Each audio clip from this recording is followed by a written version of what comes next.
ആ സത്യം അഞ്ജനോട് വെളിപ്പെടുത്തുകയാണ് കേട്ടോ. നമ്മുടെ റാണിയുടെ കുഞ്ഞാണ് പൂജയുടെ കൂടെ കഴിയുന്ന കൃഷ്ണമോൾ. നിനക്കും നിന്റെ മോൾക്കും ഒന്നും കിട്ടാത്ത എല്ലാ സൗഭാഗ്യങ്ങളോടും കൂടി അവൾ ഒരു രാജകുമാരിയുടെ പോലെ അർജുൻ്റെയും പൂജയുടെയും കൂടെ അവിടെ കഴിയും. അന്ന് ഹോസ്പിറ്റലിൽ വെച്ച് റാണിയും പൂജയും പ്രസവിച്ചത് ഒരേ ദിവസമായിരുന്നു. ജനിക്കാൻ 2 മാസം കൂടി ബാക്കിയുള്ള മാസം തികയാതെയാണ് റാണി കുഞ്ഞിനെ പ്രസവിച്ചത്. അതേസമയം പൂജ പ്രസവിച്ച് കുഞ്ഞിനെന്തോ ആരോഗ്യ പ്രശ്നം മൂലം ആ കുഞ്ഞിനെ ന്യൂബോൺ ICUലായിരുന്നു. അങ്ങനെ 2 കുഞ്ഞുങ്ങളും ഒരേ ICUലായിരിക്കും. ഞാൻ നഴ്സിനെ കൊടുക്കേണ്ടത് കൊടുത്തു. ആ കുഞ്ഞുങ്ങളെ തമ്മിൽ മാറ്റി. അവിടെ പൂജയുടെ അർജുൻ്റെ കൂടെ കൃഷ്ണമോൾ രാജകുമാരിയെ പോലെ കഴിയും. അവരുടെ യഥാർത്ഥ കുഞ്ഞ് അനാഥാലയത്തിൽ തികച്ചും അനാഥത്വത്തിൽ തന്നെ കഴിയേണ്ടി വരും എന്ന് പറഞ്ഞിട്ട് അദ്ദേഹം പൊട്ടിച്ചിരിക്കേണ്ട വീണ്ടും. ഇതെല്ലാം കേൾക്കുമ്പോൾ അഞ്ജനയ്ക്ക് ആകെ ദേഷ്യം വരികയാണ്. എടാ ദുഷ്ട, പെറ്റമ്മയിൽ നിന്നും ഒരു കുഞ്ഞിനെ അകറ്റുന്ന മൃഗങ്ങൾ പോലും ചെയ്യാത്ത പരിപാടിയാണ്. എന്ത് മനസ്സാണ് നിങ്ങൾക്ക് എന്ന് പറഞ്ഞ് അവൾ കരയാൻ കേട്ടോ. അതിനൊപ്പം തന്നെ അന്ന് കൃഷ്ണമോളെ കയ്യിലെടുത്തിട്ട് താരാട്ടുപാട്ട് പാടി ഉറക്കിയതും അവൾ ആലോചിക്കാൻ കേട്ടോ. അപ്പോൾ കമ്മീഷണർ വന്ന് പറയുന്നുണ്ടോ, നീ ആലോചിക്കുന്നുണ്ടാവും ഈ വിവരം എങ്ങനെയെങ്കിലും പൂജയെ അറിയിക്കണമെന്ന്. അല്ല, പക്ഷെ നീ അറിയിക്കില്ല.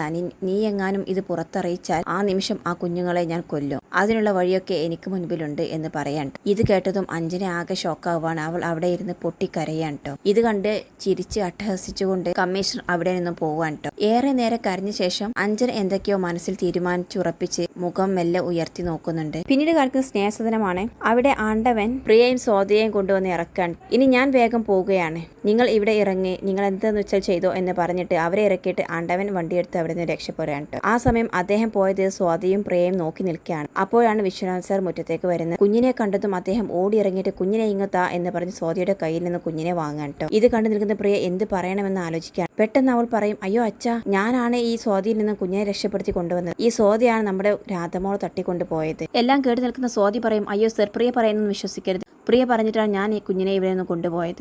സ്വാതി കള്ളം പറയത്, എനിക്കതിന്റെ ആവശ്യമൊന്നുമില്ല എന്നൊക്കെ പ്രിയയും പറയുന്നുണ്ട്. അതിനെ എതിർത്തുകൊണ്ട് സ്വാതിയും അങ്ങനെ 2 പേര് പരസ്പരം വഴക്കൂടാണ്ട് ഇതെല്ലാം നോക്കി നിൽക്കാണ്ട് വിശ്വനാഥ് സർ. എന്നിട്ട് പറയുന്നുണ്ട്, നിങ്ങൾ എന്തിനു വേണ്ടിയിട്ടാണെങ്കിൽ ഈ പിഞ്ചു കുഞ്ഞിനെ ഇത്രയും നേരം കൊണ്ടു നടന്നത് ശരിയാണോ? ഈ കുഞ്ഞിന് എന്തെങ്കിലും സംഭവിച്ചിരുന്നെങ്കിലോ എന്ന് ചോദിക്കേണ്ട അദ്ദേഹം. അപ്പോൾ സ്വാതി പറയുന്നുണ്ട്, എന്നെ കൊണ്ട് ഈ പ്രിയാണ് സർ ഇങ്ങനെയൊക്കെ ചെയ്യിപ്പിച്ചത്. ഇത് കേൾക്കുമ്പോൾ പ്രിയ വന്നിട്ട് സ്വാതിയുടെ കഴുത്തിൽ പിടിക്കാൻ. അങ്ങനെ 2 പേരും പരസ്പരം ഭയങ്കര തല്ലായിരുന്നു. പ്രിയ അവളെ വിട് എന്നൊക്കെ വിശ്വനാഥ് സർ പറയുന്നുണ്ടെങ്കിൽ പ്രിയ അതൊന്നും കേൾക്കുന്നില്ല കേട്ടോ. അവസാനം വസന്ത എന്ന് വിളിക്കാൻ അങ്ങനെ വസന്തൻ ഓടി വരികയാണ്. എന്നിട്ട് 2 പേരെയും അങ്ങോട്ടും ഇങ്ങോട്ടും മാറ്റി നിർത്തുകയാണ്. എന്നിട്ട് പറയുന്നുണ്ട് പ്രിയയോട്, എടി നിന്റെ തനി സ്വഭാവം ഞങ്ങൾക്ക് അറിയില്ലെന്ന് നീ വിചാരിച്ചോ? ഞങ്ങളെ എല്ലാവരെയും വിഡ്ഢികളാക്കാമെന്ന് കരുതിയോ എന്ന് പറയാൻ. അപ്പോൾ വിശ്വാസം പറയുന്നുണ്ട്, വസന്ത നീ പോലീസിനെ സ്വാതിയെ പോലീസിൽ ഏൽപ്പിക്ക്.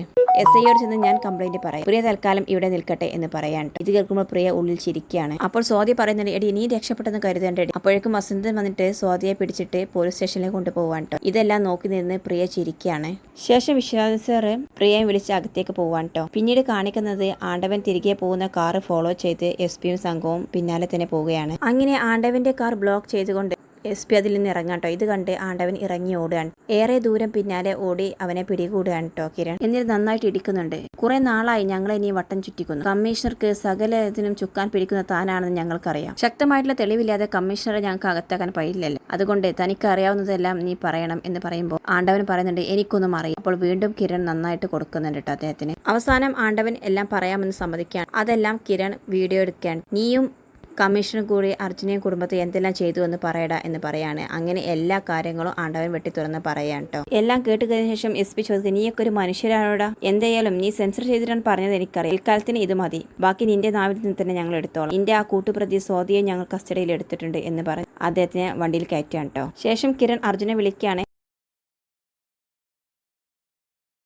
ആണ്ടവനെ കസ്റ്റഡിയിലെടുത്തവരും അറിയിക്കുകയാണ്. തൽക്കാലത്തിന് കമ്മീഷനെ പൂട്ടാനുള്ള തെളിവുകളൊക്കെ കിട്ടിയിട്ടുണ്ട് എന്നും പറയാൻ കേട്ടോ. ബാക്കിയൊക്കെ നമുക്ക് നേരിൽ കാണുമ്പോൾ പറയാം എന്ന് പറഞ്ഞ ഫോൺ കട്ട് ചെയ്യാണ്. അല്പസമയം കഴിഞ്ഞ് പൂജയുടെ ഫോണിലേക്ക് വിശ്വനാഥൻ വിളിക്കുകയാണ്. പൂജ എവിടെയെന്ന് ചോദിക്കാണ്ട് അർജുനോട്. പൂജ ഞാൻ വിളിക്കാമെന്ന് അർജുൻ പറയുമ്പോൾ, അല്ല എനിക്ക് മോനോടും പറയാനുണ്ട്. ഈ ഓണത്തിന് ഞാൻ രാധമോളും കൂടി അങ്ങോട്ടേക്ക് വരുന്നുണ്ട്. അത് സന്തോഷമുള്ള കാര്യമാണല്ലോ എന്ന് അർജുൻ പറയാണ്. ഏറെ സന്തോഷമുള്ള കാര്യമൊക്കെ നിങ്ങളെ അറിയിക്കാൻ വേണ്ടി കൂടിയാണ് എന്റെ ഈ വരവ് എന്നൊക്കെ പറയാൻ കേട്ടോ. അവിടെ വെച്ച് രാധമോളുടെ നൂലുകെട്ട് ഉടനെ നടത്തണം. അത് എന്റെ ഒരു ആഗ്രഹമാണ്. പിന്നെ അർജുനും പൂജമോളും കൂടി രാധമോളുടെ അച്ഛനും അമ്മയും ആയിട്ട് വേണം ആ ചടങ്ങ് നടത്താൻ. അതിനെന്താ അച്ഛാ, ഞങ്ങൾ എല്ലാ ഒരുക്കങ്ങളും ഇവിടെ നടത്തിക്കോളാം എന്നും അർജുൻ പറയാൻ കേട്ടോ. അങ്ങനെ ശരി, പൂജമോള് പറഞ്ഞേക്കെന്ന് പറഞ്ഞ് വിശ്വനാഥൻ ഫോൺ കട്ട് ചെയ്യാണ്. അപ്പോൾ തന്നെ പൂജ ആ രാജുവേട്ടെ വിളിച്ചതെന്ന് ചോദിച്ച് അങ്ങോട്ട് വരികയാണ്. അപ്പോൾ അർജുൻ പൂജയോട് കാര്യങ്ങളൊക്കെ പറയാൻ കേട്ടോ. ഇതൊക്കെ പൂജക്കും വല്ലാത്ത സന്തോഷവുമാണ്. ദൈവം രാധമോൾക്ക് നൂല് കൊട്ടാനുള്ള യോഗം നമുക്ക് 2 പേർക്കുമായിരിക്കും തയ്യാറിയിരിക്കുന്നത്. ആര് പ്രസവിച്ച മോളാണാവോ എന്നൊക്കെ പറഞ്ഞ് പൂജ ഒന്ന് വിഷമിക്കാൻ കേട്ടോ.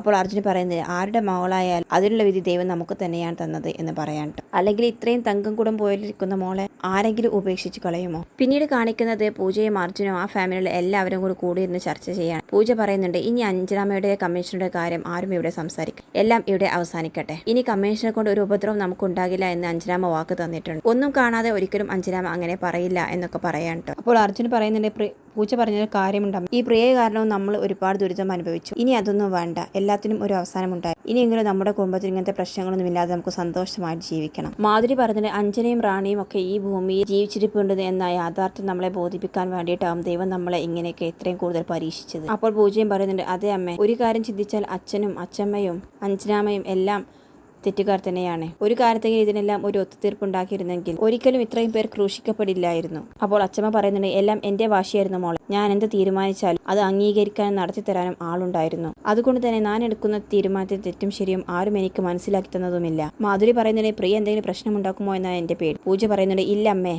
അവളുടെ എല്ലാ ദുരുദ്ദേശങ്ങൾക്കും ഒരു തിരശ്ശീലന വീണ കഴിഞ്ഞു, ഇനി അവൾ ഒരു പ്രശ്നമുണ്ടാക്കാൻ വരില്ല എന്നാണ് എന്റെ ഉറപ്പ് എന്നൊക്കെ പറയാൻ കേട്ടോ. അത്രമാത്രം അവൾ ഒറ്റപ്പെട്ടു പോയി. അവളെ ഇനി സ്നേഹസ്വാതന്ത്ര്യം തുടരാൻ അനുവദിക്കും. അച്ഛൻ എന്തൊക്കെയോ തീരുമാനങ്ങൾ എടുത്തിട്ടുണ്ട്. അവൾ അവിടെ നിന്നാൽ ബാക്കിയുള്ള കുട്ടികൾക്കും ആപത്താണ്. പിന്നീട് കാണിക്കുന്ന നന്ദഗോപന്റെ വീടാണ്. അവിടെ നന്ദൻ ഫോൺ വെച്ചതിന് ശേഷം അരുണിമയോട് പറയുന്നുണ്ട് അർജുനെ ജഡ്ജിയായിട്ട് തിരഞ്ഞെടുത്തു എന്നതിന് ഓർഡർ വന്നു. ഇത് കേൾക്കുമ്പോൾ അരുണിമയ്ക്കും സന്തോഷമാവാൻ സത്യമാണ് നന്ദേട്ട എന്ന് ചോദിക്കുക എന്ന് പറഞ്ഞ് അവർ ചിരിക്കാൻ. അരുണിമ പറയുന്നുണ്ട് എങ്കിൽ നമുക്ക് നന്ദേട്ട വീട് വരെ ഒന്ന് പോയാൽ അവരോട് നേരിട്ട് തന്നെ വിവരങ്ങൾ പറയാം. അങ്ങനെ ആകുമ്പോൾ അവിടെയുള്ള എല്ലാവർക്കും സന്തോഷമാവും, നമുക്ക് നേരിട്ട് അറിയാൻ സാധിക്കുമല്ലോ എന്നൊക്കെ പറയാണ്. അങ്ങനെ പോകാമെന്ന് നന്ദൻ തീരുമാനിക്കുകയാണ്. അങ്ങനെ അരുണിമയും നന്ദഗോപനും കൂടി അർജുന്റെ വീട്ടിലേക്ക് ചെല്ലാൻ കേട്ടോ. അവിടെ എത്തി എല്ലാവരുമായിട്ട് സന്തോഷത്തോടെ സംസാരിക്കും. എന്തായാലും സ്വാതിയുടെ തുറന്ന് പറച്ചിൽ അർജുനന് ഒരു ഗുണമായി അമ്മേ.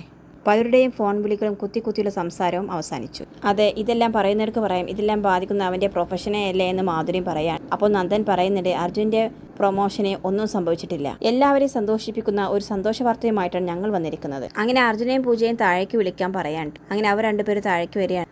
നന്ദൻ പറയുന്നുണ്ട് മോനെ നീ ഒട്ടും ടെൻഷൻ വേണം, നീ ആഗ്രഹിച്ച പോലെ തന്നെ കാര്യങ്ങൾ നടന്നു. നിന്നെ ജഡ്ജിയായിട്ട് തീരുമാനിച്ച വിവരം കോളേജിൽ അംഗീകരിച്ചു എന്ന് പറയാൻ. ഇത് കേട്ടതും അർജുനും പൂജയൊക്കെ ഭയങ്കര സന്തോഷമാവുകയാണ്. എന്റെ പേരിലുള്ള എല്ലാ ചാർജുകളും കോടതി നീക്കിവെച്ചു. ഇതെല്ലാം സത്യമാണോ അങ്കിൾ എന്ന് ചോദിക്കാൻ കേട്ടോ അർജുൻ. അതെ എന്ന് പറയാൻ കേട്ടോ. നിയമനം രാഷ്ട്രപതിയുടെ അംഗീകാരത്തിനായി പോയിട്ടുണ്ട്. ഇതെല്ലാം കേൾക്കുമ്പോൾ മാധുരിയും മാശുരമും എല്ലാവരും സന്തോഷം കൊണ്ട് ചിരിച്ചു നിൽക്കുകയാണ് കേട്ടോ.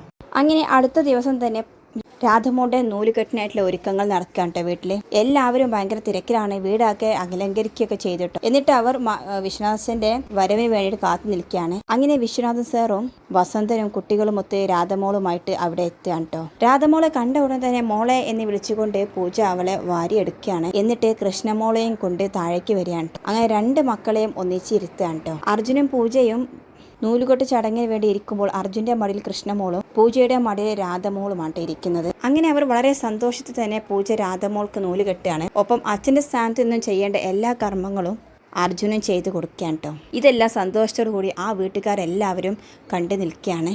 വിശ്വനാഥനാവട്ടെ സന്തോഷം കൊണ്ട് ചിരിക്കുകയാണ് കേട്ടോ. എന്നിട്ട് അദ്ദേഹം പറയുന്നുണ്ട് ഇപ്പോൾ എനിക്ക് വലിയ സന്തോഷമാണ്. ഞാൻ പറഞ്ഞില്ലേ രാധമോളെ ഏറ്റെടുക്കാൻ വേണ്ടിയിട്ട് ഒരു കൂട്ടർ വന്നിട്ടുണ്ട് എന്ന്, അത് മറ്റാരുമല്ല അർജുനും പൂജയും തന്നെയാണ് എന്ന് പറയാൻ കേട്ടോ. ഇത് കേൾക്കുമ്പോൾ അർജുനും പൂജയ്ക്കും സന്തോഷമാവാണ്. പൂജ പറയുന്നുണ്ട് അച്ഛൻ പറഞ്ഞ സത്യമാണോ? അതെ മോളെ, ഇത് നിങ്ങൾ ഏറ്റെടുക്കുക മാത്രമല്ല ഇവളാണ് പൂജയുടെ യഥാർത്ഥ മകൾ എന്ന് പറയാൻ കേട്ടോ. ഇത് കേട്ടതും പൂജ ആകെ ഞെട്ടി ഷോക്കായി പോവാണ്. അവൾ രാധമോളെ നോക്കി കരയാൻ കേട്ടോ. എന്താ അച്ഛൻ ഇങ്ങനെ പറയാൻ കാരണം എന്നൊക്കെ ചോദിക്കുകയാണ്. അപ്പോഴാണ് വിശ്വനാഥ് സാർ കാര്യങ്ങൾ പറയുന്നത്. അന്ന് രാധമോളെ സ്നേഹസദനത്തിൽ കൊണ്ടുവന്നപ്പോൾ അവളുടെ കൂടെ ഒരു കുറിപ്പടയും കൂടി വെച്ചിരുന്നു. അത് പിന്നീട് ഞാൻ സ്ഥലം മാറ്റിയെടുക്കുന്ന സമയത്താണ് അത് തുറന്നു നോക്കിയത്. അപ്പോഴായിരുന്നു അത് ആ കമ്മീഷണറുടെ ചതിയായിരുന്നു മക്കളെ. അതിൽ വ്യക്തമായി എഴുതിയിട്ടുണ്ടായിരുന്നു സ്നേഹസദനം രാധമോളെ പൂജയുടെയും അർജുൻ്റെയും യഥാർത്ഥ മകളാണെന്ന്. നിങ്ങളുടെ കൂടെ കയ്യിലിരിക്കുന്ന കൃഷ്ണമോൾ റാണിയുടെ മകളാണെന്ന് പറയട്ടെ. അന്ന് ഒരേ ഹോസ്പിറ്റലിൽ വെച്ചായിരുന്നില്ല റാണിയുടെയും പൂജയുടെയും പ്രസവം. അന്ന് കമ്മീഷണർ നടത്തിയ ചതിയാണ്.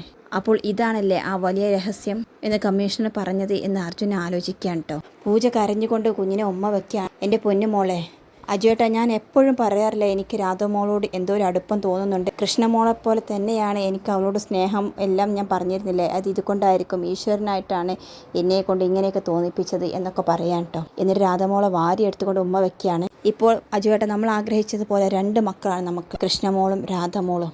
ഇവർ രണ്ടുപേരും നമ്മോടൊപ്പം കഴിയും എന്നൊക്കെ അവർ പറയാൻ കേട്ടോ. ആ സമയത്താണ് അവിടേക്ക് കമ്മീഷണർ ഒരു തോക്കുമായിട്ട് കയറി വരുന്നത്. എന്നിട്ട് മുകളിലേക്ക് വെടിവെക്കാൻ കേട്ടോ. ഇത് കണ്ടിട്ടാണ് എല്ലാവരും ഞെട്ടിക്കൊണ്ട് അവിടെ നിന്നും എഴുന്നേറ്റ് നിൽക്കാൻ